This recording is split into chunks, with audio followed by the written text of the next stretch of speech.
A blazing line drawn in the void.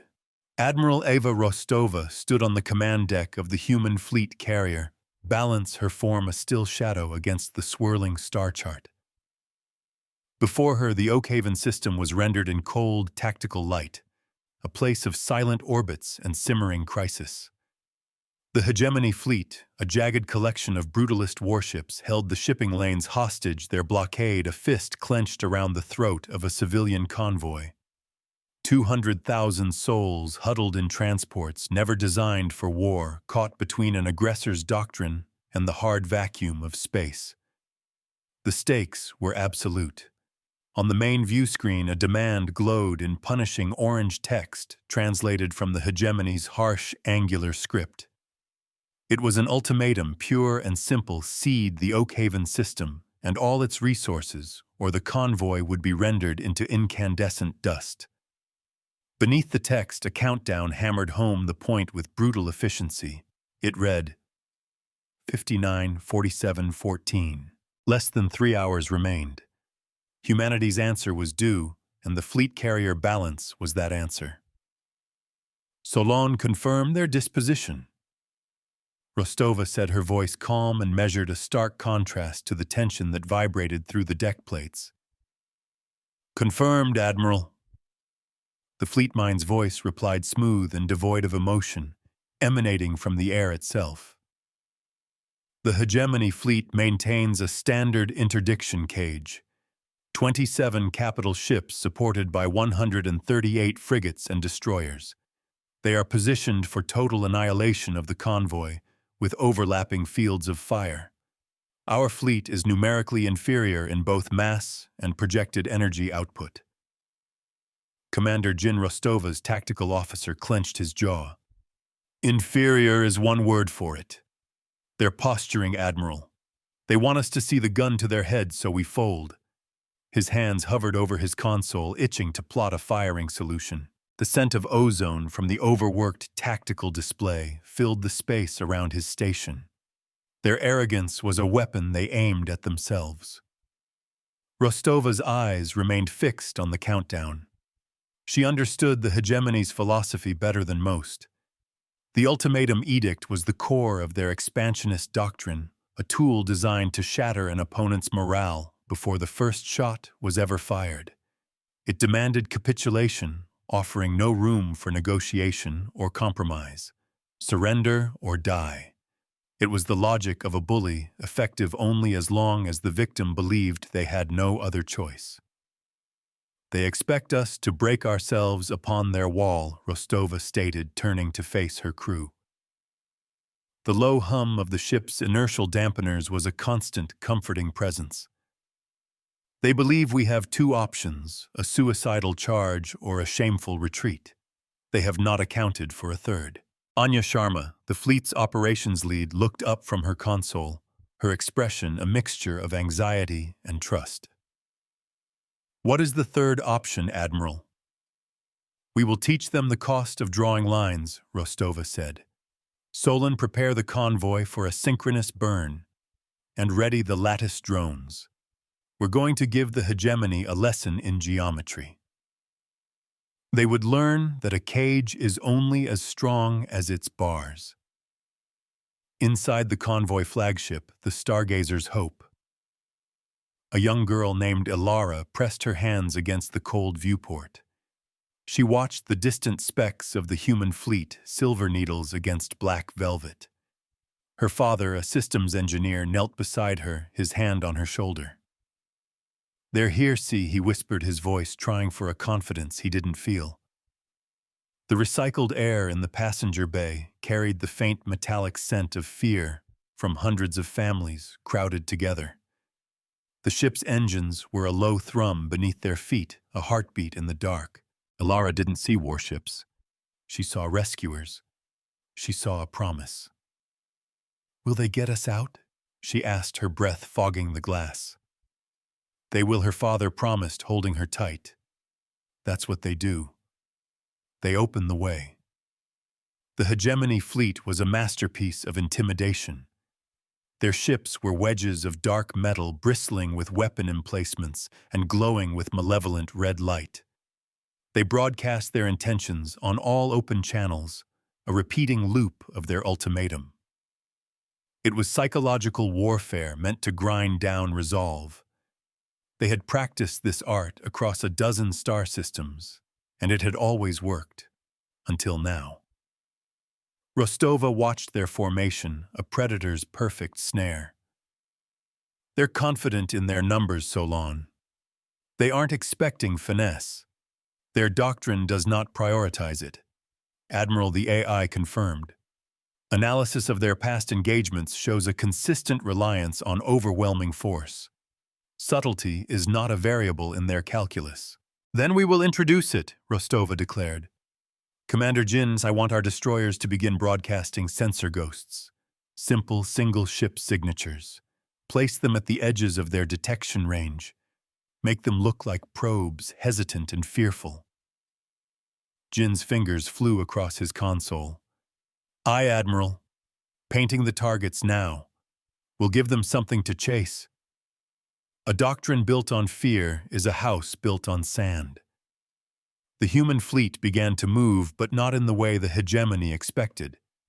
There was no charge, no desperate assault. Instead, a swarm of tiny objects detached from the hulls of Rostova's cruisers. They were the lattice drones, each no bigger than a shuttle, and they accelerated into the void between the two fleets. They moved in precise interlocking patterns, their polished mirror-like surfaces catching the light of the distant star. From the bridge of the hegemony flagship, Iron Edict Prelate Kalin watched the display with contempt. What is this? Are they releasing confetti? A child's parade? His tactical officer leaned closer to his screen. Unknown signatures, Prelate. Small, high albedo. They are forming a grid.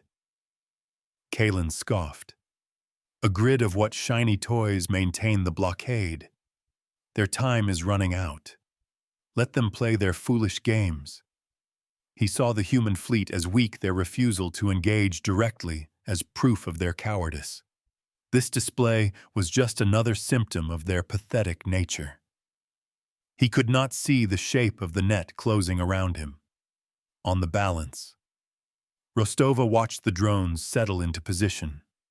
They formed a vast transparent wall of shimmering points, a three-dimensional net woven from light and metal. Solon, activate the lattice and begin the echo protocol. Lattice active, Solon reported. Echo protocol initiated. We are now recording all active sensor pings and fire control locks from the hegemony fleet. This was the first part of Rostova's plan. The lattice drones were more than just mirrors. They were sophisticated signal repeaters and sensor decoys. They could catch an enemy's sensor ping and bounce it back from multiple locations at once, creating a storm of false targets. They could also subtly warp the returning data, making a small frigate appear as a massive carrier, or making a carrier disappear entirely. The convoy is ready for the synchronous burn, Admiral Sharma reported, her voice tight. The low thrum of the ship's drive intensified a physical manifestation of the rising stakes. Execute, Rostova commanded. Their salvation would be written in light. Across the 200 ships of the civilian convoy, engines fired in perfect unison. It was a maneuver of incredible precision, one they had practiced for days under Solon's careful instruction. The flotilla began to move not away from the blockade, but directly towards it, aimed at a narrow corridor between two of the largest hegemony battleships. It was a suicidal vector by any conventional measure. Prelate Kalin laughed aloud when he saw it. Fools. A desperate final charge. They save us the trouble of executing them. All ships target the convoy. Fire at will, the hegemony warships obeyed. Lances of pure energy, crackling streams of plasma, and swarms of kinetic missiles erupted from their hulls. The void between the fleets became a storm of destructive power, all of it aimed at the helpless civilian ships, but they were not aiming at the ships themselves. They were aiming at where their sensors told them the ships were, and the lattice was lying to them. The moment the hegemony weapons entered the drone grid, chaos erupted. Beams of light struck the mirrored surfaces and scattered, ricocheting in unpredictable directions. Missiles chasing ghost signatures created by the drones detonated on empty space. The convoy, meanwhile, was flying through a carefully mapped safe corridor, within the lattice its actual position masked by the sensor storm. It was a shell game played with starships. "We have their fire control solutions," Jin announced, a grin spreading across his face. "They're firing blind. The Echo protocol is capturing everything. Their targeting algorithms, their energy frequencies, their command authorizations." Rostova allowed herself a small, grim smile. "Every shot they fire is a word in their confession. They are teaching us how to defeat them." But the hegemony was not entirely foolish. They were beginning to adapt their gunners, switching to manual targeting, trying to find the real ships within the light show.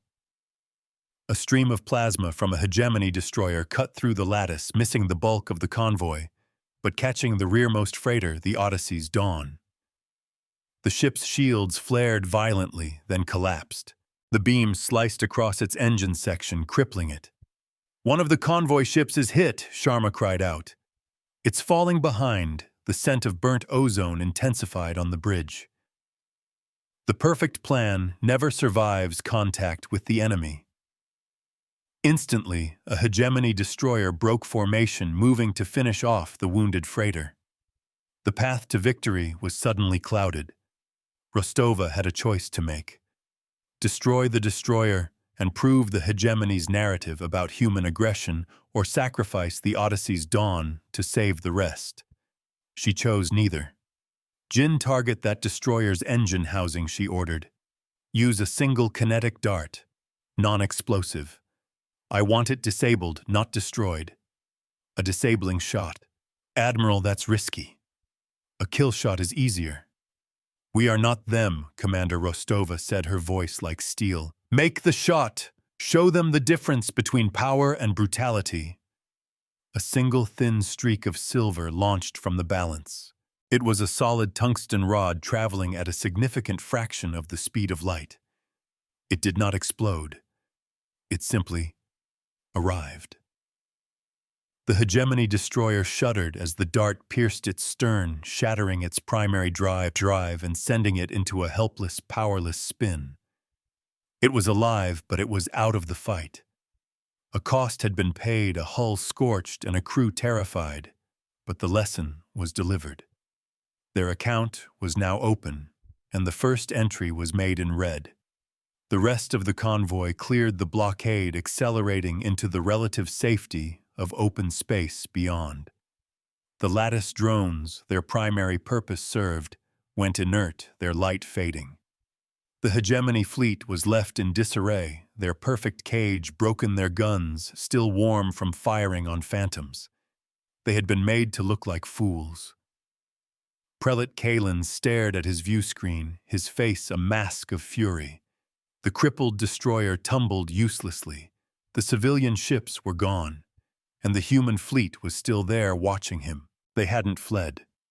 They had simply won. The humiliation was a physical burn. "They will pay for this mockery," he hissed, his voice trembling with rage. He slammed his fist on the armrest of his command throne. "Broaden the ultimatum. All human assets in the Oakhaven system.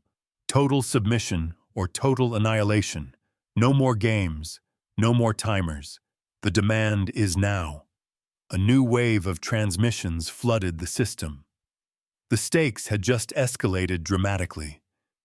Rostova had saved the convoy, but in doing so, she had enraged the beast. Now it wasn't just about a convoy. It was about everyone. The console glare seemed to intensify as the new ultimatum registered on every ship in the human fleet. A single spark can ignite a forest. On the bridge of the balance, the mood was sober. They had won the engagement, but the war had just begun. The cost was already being tallied. The Odyssey's dawn was damaged, its crew shaken, but safe, being tended to by rescue shuttles. The kinetic dart had been spent. But the true price was the prelate's rage, now aimed at the entire system. "He's abandoned the doctrine," Anya Sharma murmured, staring at the incoming hegemony comms. "The ultimatum edict requires a countdown, a chance for compliance. This is just a threat." "He is emotional," Solon stated. "His response is illogical and inefficient. He has sacrificed strategic high ground for personal vindication." The AI's calm analysis cut through the tension. "An emotional enemy is a predictable one." Rostova countered, her gaze distant. "He thinks he's escalating to force our hand to make us fight on his terms. He doesn't realize he's already standing in a trap of his own making." She turned to Jin. "The Echo Protocol. What did we get? Everything?" Admiral Jin said, his earlier excitement replaced by grim focus. "We have a complete profile of their weapon systems, but there's more. Solon is flagging a secondary data stream embedded in their command channel. A compliance code, it's calling it. A mystery was unlocked, a key forged in the enemy's fire." "Explain," Solon Rostova prompted. "The compliance code appears to be a real-time ledger, Admiral. Each hegemony captain is required to log their adherence to the ultimatum edict. Every shot fired, every order followed is time-stamped and verified, creating a public record of their doctrinal purity. It is broadcast continuously to their internal network as a measure of loyalty." Rostova's eyes narrowed. A public record, a ledger of their own zealotry. The hegemony's arrogance wasn't just a character flaw, it was a systemic vulnerability. They were so convinced of their own righteousness that they recorded their every action for posterity. "They are accountable to their own doctrine," Rostova breathed. "And the prelate just violated it on his own network." This was the weapon she had been searching for. Not a missile, not a laser, but their own system turned against them. The first engagement was a test.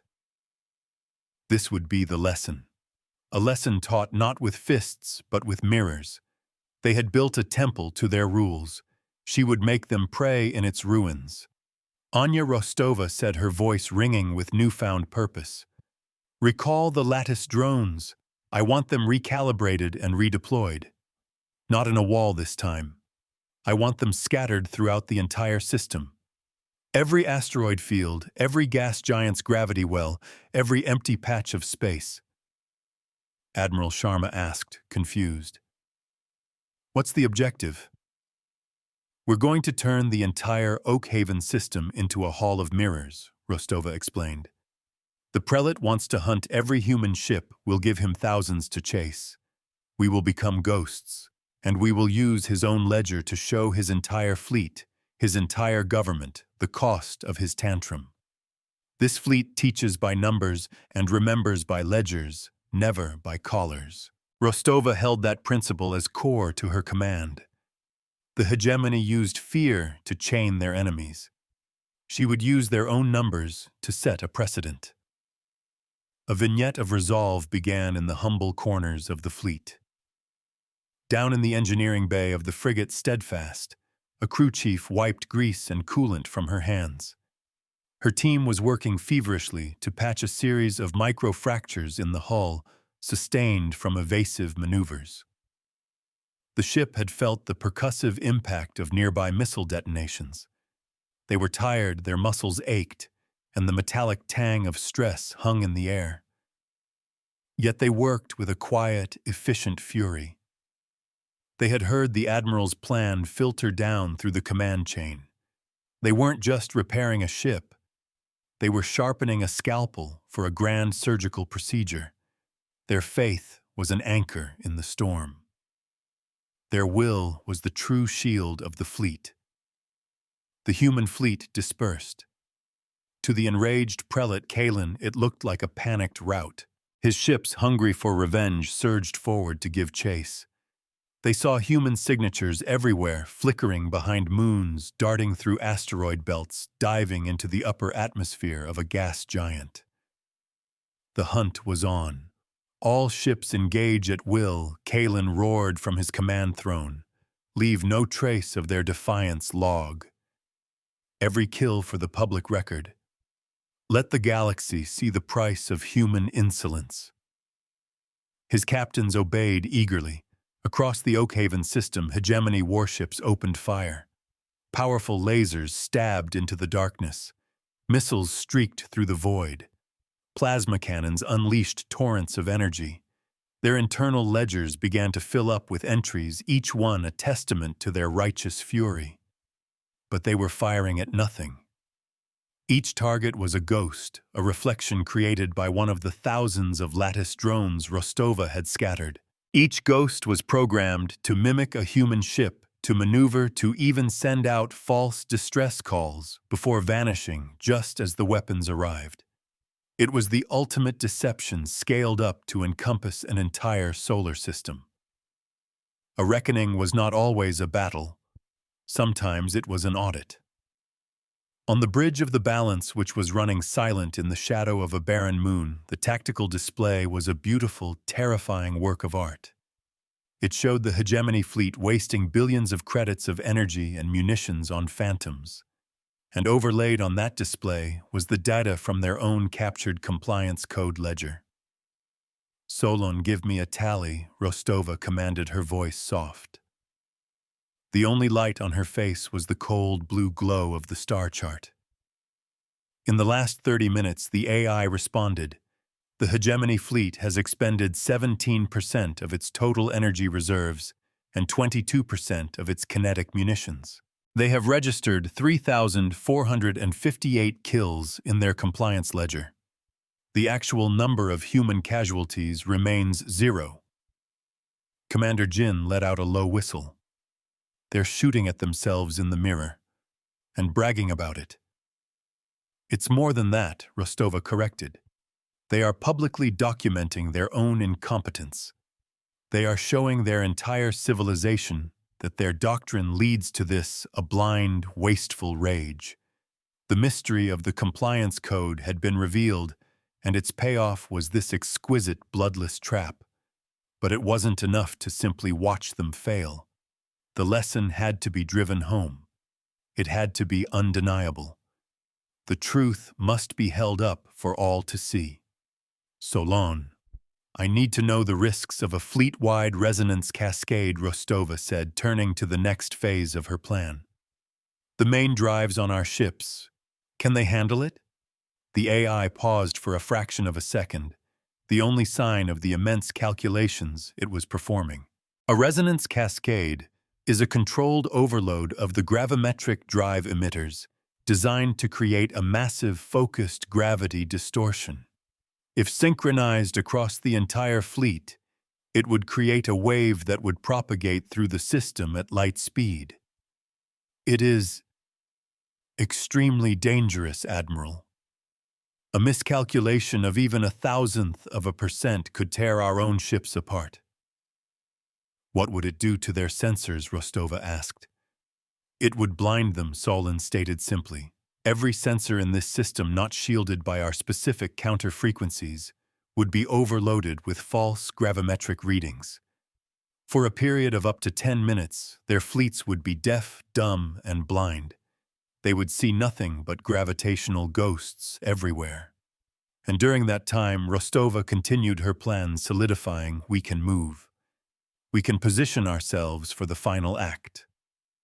The risk was immense, but the potential reward was the complete delegitimization of the hegemony's core philosophy. It was a gamble for the soul of the conflict. A single moment of bravery can redefine a war. They believe they are the hunters. Rostova declared, her gaze sweeping across her bridge crew. The hum of the life support systems seemed to hold its breath. It is time to show them they are the ones trapped in the cage. She looked at Sharma. "Anya, get me a direct channel to Prelate Kalen. Encrypt it with our oldest civilian protocols. Make sure he knows it's from me and me alone." Admiral Jin asked a question in his eyes. "You're going to talk to him. Every lesson requires a teacher," Rostova said. "He is about to receive his final instruction." The lecture was about to begin. The channel opened. On the main view screen, the furious face of Prelate Kalin appeared. His uniform was impeccable, but his eyes burned with frustrated rage. He was on the bridge of the Iron Edict, surrounded by the trappings of power, yet he was a prisoner of his own failing strategy. "Admiral Rostova," he spat, his voice dripping with venom. "Your cowardly games are at an end. We have exterminated your fleet. Your resistance is broken. Surrender now, and I may grant you a swift death." Rostova stood calm and centered. The deck beneath her feet was steady. "Prelate Kalin, I am offering you a final opportunity to stand down and withdraw your forces from Oakhaven." Kalin laughed, a harsh, grating sound. "You are in no position to offer anything. Your fleet is debris. We have tracked and destroyed every one of your ships. Our ledgers are full of your failures." "Your ledgers are full of lies," Rostova countered, her voice even and clear. "You have been firing at shadows for the last hour. Your fleet is exhausted, your munitions are depleted, and your crews are chasing their own tails. You have not landed a single blow against my fleet since you targeted a civilian freighter. You cannot defeat an enemy. You do not understand lies." Kalin roared, his face purpling. "Our sensors are undeniable. Our doctrine is absolute. Your sensors are being manipulated." "And your doctrine is a hollow shell," Rostova said. She gestured to Sharma. "Solon, on my mark, prepare to piggyback our data onto the hegemony's internal broadcast. We're going to show his fleet what their leader has been hiding from them." She looked back at the screen directly into Kalin's eyes. "You have made this a public spectacle, Prelate. You have recorded your every action on your compliance code ledger. You wanted the galaxy to witness your strength. Instead, they are about to witness your foolishness." The Prelate's eyes widened slightly. He had no idea how deep her infiltration went. The seed of doubt, the first crack in his arrogant facade, began to show. Mark Rostova said. The balance sheet was about to be made public. A new stream of data flooded the hegemony network. It was Solon's analysis laid bare for every captain and crew member to see.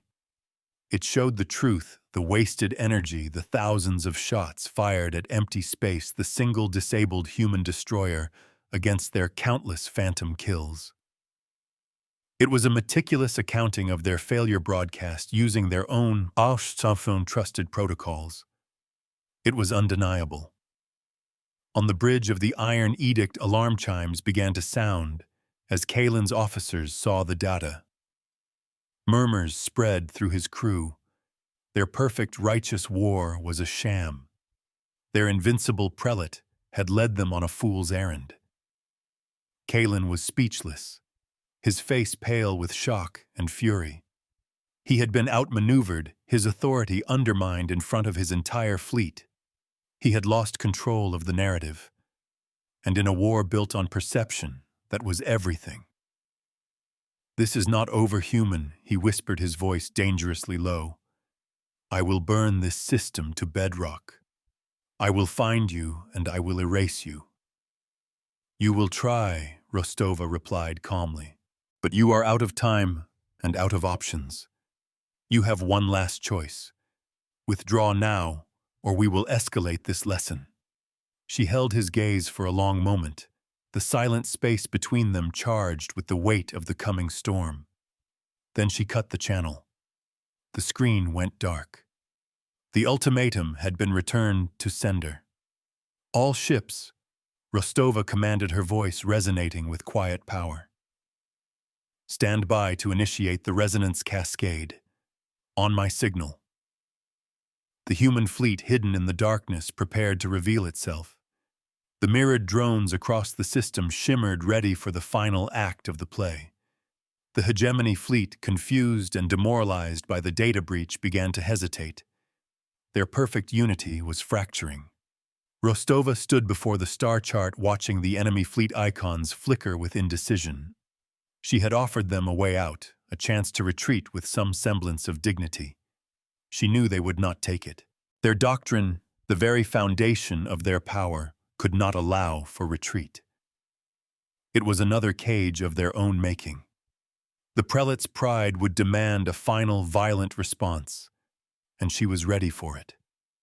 She had turned their greatest strength, their rigid, uncompromising doctrine, into their most profound weakness. She had used their own rules to write a new ending to their story. The final countdown was not on her screen. It was in the heart of her enemy. The trap was set. The mirrors were in place. The entire Oakhaven system held its breath, waiting for the hegemony to make its last fatal mistake. Brace for the reckoning. Prelate Kalen, seething in the silence of his bridge, made his decision. His career, his honor, and the very legitimacy of the ultimatum edict were on the line. To retreat now would be to admit defeat, to validate the humans' mockery. There was only one path forward: annihilation. Ignore the false data, he commanded, his voice strained but firm, regaining a sliver of its former authority. It is a human trick. All ships reform the interdiction cage. Pinpoint the source of that last transmission. We will crush them at their hiding place and burn this system clean. He was doubling down on his rage. He chose to believe his own lie over the undeniable truth. It was exactly what Rostova had predicted. Because a tyrant's greatest enemy is the truth. The hegemony fleet, its morale shaken but its discipline holding, began to move. They abandoned the ghost hunt and started to converge on the last known coordinates of the balance, the barren moon where Rostova had made her broadcast. They were consolidating their forces, creating a smaller, tighter, and far more lethal killbox. They were falling back on what they knew best: overwhelming concentrated force. On the balance, Anya Sharma's console flashed. "Admiral, they're moving. They're converging on our position. All of them. They've taken the bait," Jin said, a grim satisfaction in his tone. Rostova nodded, her expression unreadable. "They think they are closing a trap." "Solon is the fleet in position for the cascade." "All ships confirm readiness," the AI replied. "The geometry is optimal. We are prepared to fire on your command." The moment had arrived. The careful planning, the deceptions, the risks. It all came down to this. Rostova looked at the tactical display one last time. The hegemony ships were flowing into the designated area, a perfect concentration of arrogance and firepower. They were exactly where she wanted them to be. Her hand rested on the command console, the cool metal, a conduit for the vast and complex fleet at her fingertips. The weight of 200,000 saved souls and the lives of her own crew settled upon her. Her arc from restraint to righteous decisiveness was complete. This was not vengeance. It was justice. It was a lesson that would be etched into the public ledgers of two civilizations. She leaned forward, her voice crisp and clear, filling the quiet bridge with absolute authority. "Solon, initiate the cascade. Now." The mirror is about to show them their true face. A silent command, and the universe screamed. Not with sound, but with a deep, gut-wrenching wrongness that rippled through the fabric of space-time. The resonance cascade began as a low thrum in the deck plates of the balance, a vibration that resonated not just in the metal of the ship, but in the bones of its crew. It was the sensation of 1,000 tuning forks struck at once, their frequencies harmonizing into a single, impossible chord. On the view screen, the serene backdrop of stars, seemed to warp, bending around invisible points of immense gravitational stress. For the human fleet, it was a controlled fall into chaos. Every ship's gravimetric drive, designed to create smooth, stable fields for propulsion, was now being pushed to its absolute limit. They were deliberately creating a storm in the very ocean they sailed upon. The console glare flickered and danced as power fluctuated, and the air itself seemed to thin, charged with a strange static energy. Commander Jin held the arms of his chair, his knuckles white, his eyes fixed on the tactical plot where reality was being rewritten. Their ships became the hammer and space-time was the anvil. For the hegemony fleet, it was pandemonium.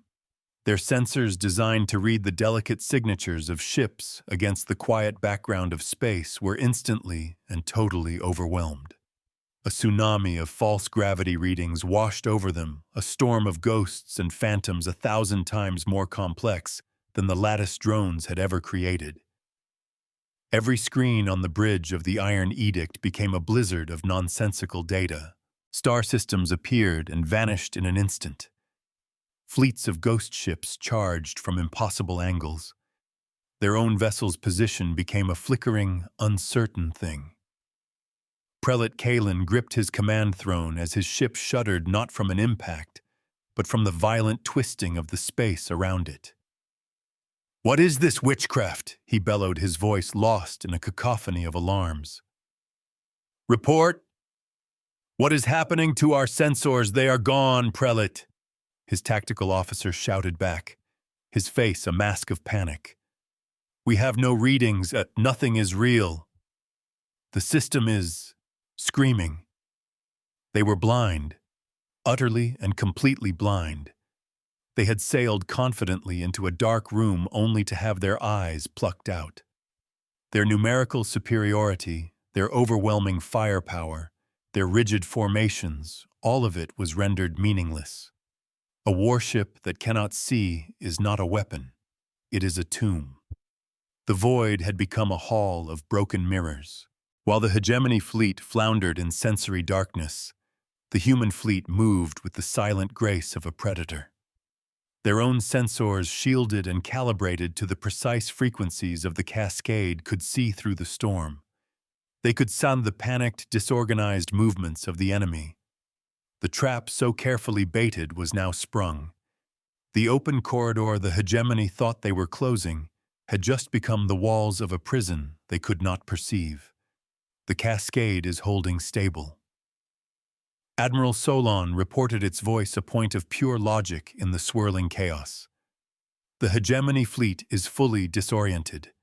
We have 10 minutes of strategic blindness. "That is more than enough time," Rostova replied. Her body braced against the ship's unnatural vibrations. "All ships execute the anchor maneuver. On my mark." Her command rippled through the human fleet. It was a complex, synchronized dance of gravimetric projection. They were not firing weapons. They were using their drives to shape the battlefield, to create walls of gravitational force where none existed before. Each human ship became a nail hammered into the structure of the system, creating a cage forged from the fundamental forces of the universe. Their geometry was a weapon more powerful than any cannon. From the observation deck of the convoy, flagship Stargazer's Hope.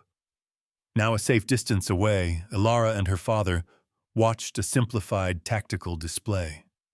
The human fleet had shared the feed, a gesture of transparency and trust. They saw the chaotic swirl of the resonance cascade represented as a cloud of shimmering static. And they saw the neat, precise lines of the human ships moving into a perfect, interlocking sphere around the blinded hegemony fleet.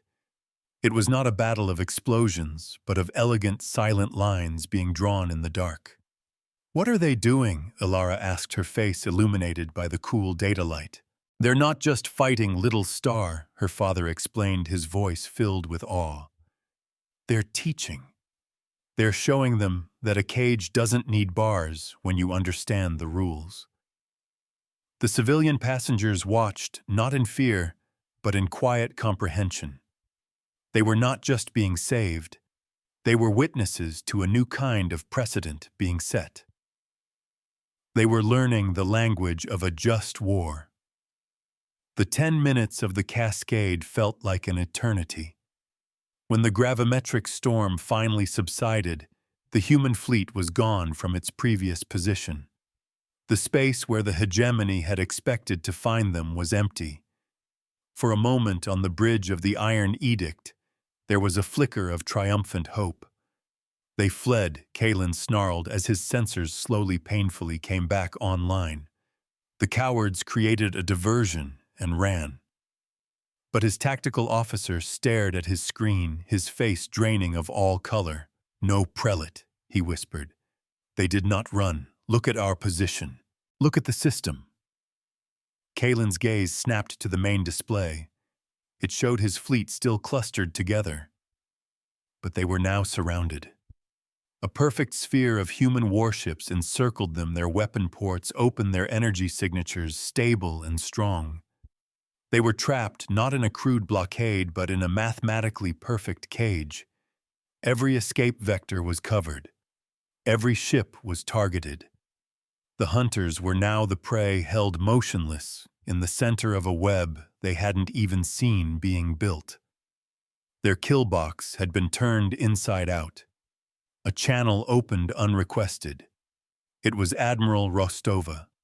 Her face was calm, her expression not of triumph, but of grim resolution. She was a teacher at the end of a difficult lesson, waiting for her student to finally understand.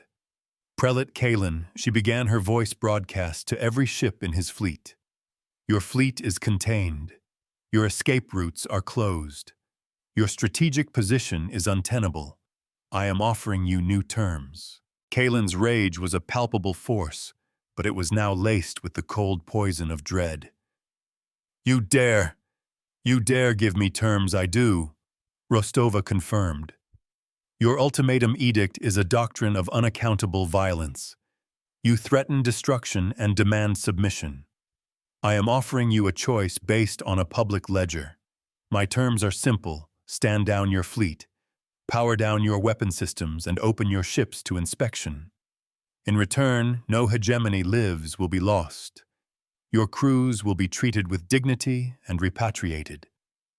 She paused, letting the offer sink in. "And you, prelate, will publicly answer for the numbers recorded in your own compliance code ledger. You will account for every unit of energy wasted, every munition fired at ghosts, and for your violation of the edict's own temporal requirements. The account you opened with such arrogance must now be settled." It was not an ultimatum of death, but of reckoning. The choice was clear: surrender and face public humiliation, the dismantling of a lifetime of belief in doctrinal purity, or fight and die for a principle that had already been proven a catastrophic failure. For the captains of the hegemony fleet listening in on the broadcast, the choice was becoming painfully obvious. They had seen the humans' data. They had felt the resonance cascade. They now saw the perfect trap they were in.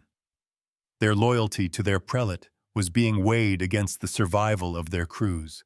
But for Kalen, there was no choice. To accept would be to admit his entire life, his entire philosophy, was a lie. His pride was a gravity well of its own, deeper and more destructive than any his ships could generate. "Never," he hissed, his voice trembling with a fanatic's resolve. "I will see this system burn before I bow to your insolent mathematics. All ships fire at will, break their line. Break it." He slammed his fist on the command console, a final desperate order. A moment of tense silence passed through the hegemony fleet. Then a few ships, their captains still loyal or simply terrified, obeyed. Lances of energy and streams of plasma erupted from their hulls, racing towards the silent human line.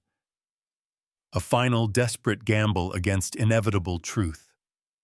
Rostova had anticipated this. She had known the prelate's doctrine was a cage for him as much as for his enemies. Solon, she said, her voice dropping to a low, determined command. Activate the Ledger Protocol. Jin, execute precision disabling shots. Return every attack to its sender. Non-lethal. Let's balance the books. The human fleet did not return fire in a broad destructive salvo.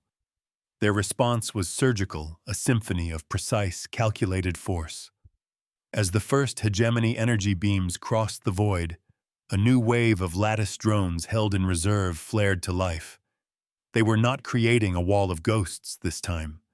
They were acting as perfect targeted mirrors. A hegemony destroyer fired its main cannon. A drone smaller than one of its lifeboats zipped into the path of the beam. The mirror-like surface caught the lance of pure energy, and in a flash of impossible geometry reflected it perfectly back at the ship that had fired it. The beam did not strike the destroyer's bridge or reactor. It struck the cannon that had fired it, melting the housing and disabling the weapon in a brilliant, silent explosion of slag. Their own swords were turned against them. Another hegemony cruiser launched a swarm of missiles. From the human frigate, Steadfast, a volley of tiny kinetic darts, no larger than a human fist, shot out to meet them. They did not detonate the warheads. They targeted the guidance systems, tiny surgical strikes that blinded the missiles and sent them tumbling harmlessly into the void.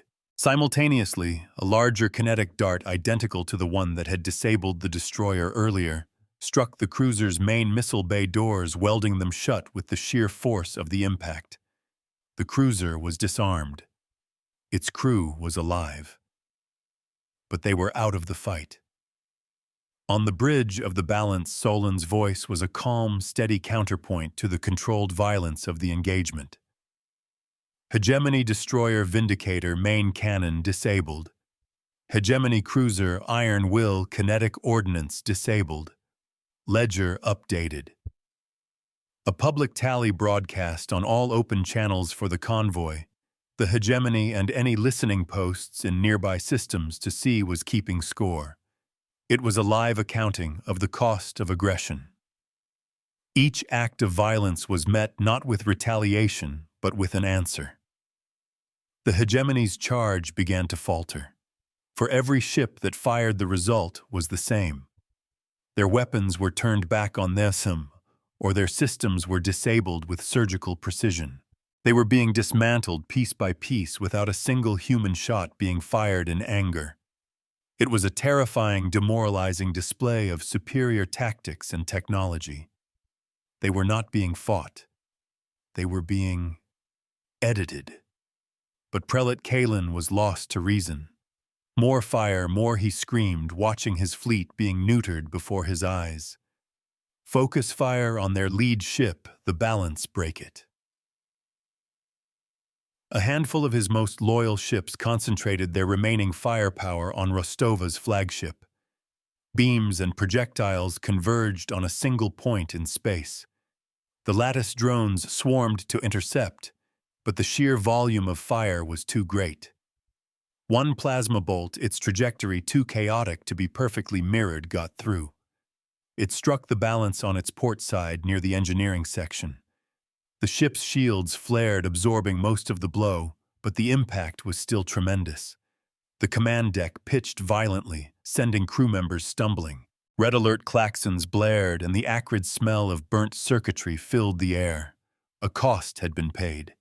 Damage report, Rostova commanded, gripping a railing for support, as the deck shuddered. The lights flickered, casting long shadows across the bridge. Shields at 30% on the port side, Sharma called out. Her voice strained. We have hull breaches on decks 7 and 8. Emergency bulkheads are sealed.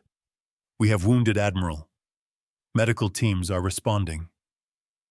A debt was incurred, entered on their own ledger. Rostova's jaw tightened. Her people were hurt. A line had been crossed. Her transformation was now complete. The patient teacher had been pushed, and the righteous warrior within her now looked out through her eyes. Solon, she said, her voice dangerously quiet. Target the Iron Edict. All systems. Commander Jin, I want its engines, its weapons, and its communications array disabled. Leave the life support. I want the prelate to be able to watch his doctrine die. Admiral Jin said, his fingers flying across his console. Executing surgical strike. It was not a salvo. It was a single coordinated blow from the entire human fleet. A dozen kinetic darts launched from a dozen different angles converged on the Hegemony flagship. They struck simultaneously. The Iron Edict shuddered violently as its engines were shattered. Its weapon ports were sealed shut. Its main communications tower was sliced from its hull, sent tumbling into the void. The ship went dark and silent, a dead hulk adrift in the center of its neutered fleet. He was left a king on a powerless throne.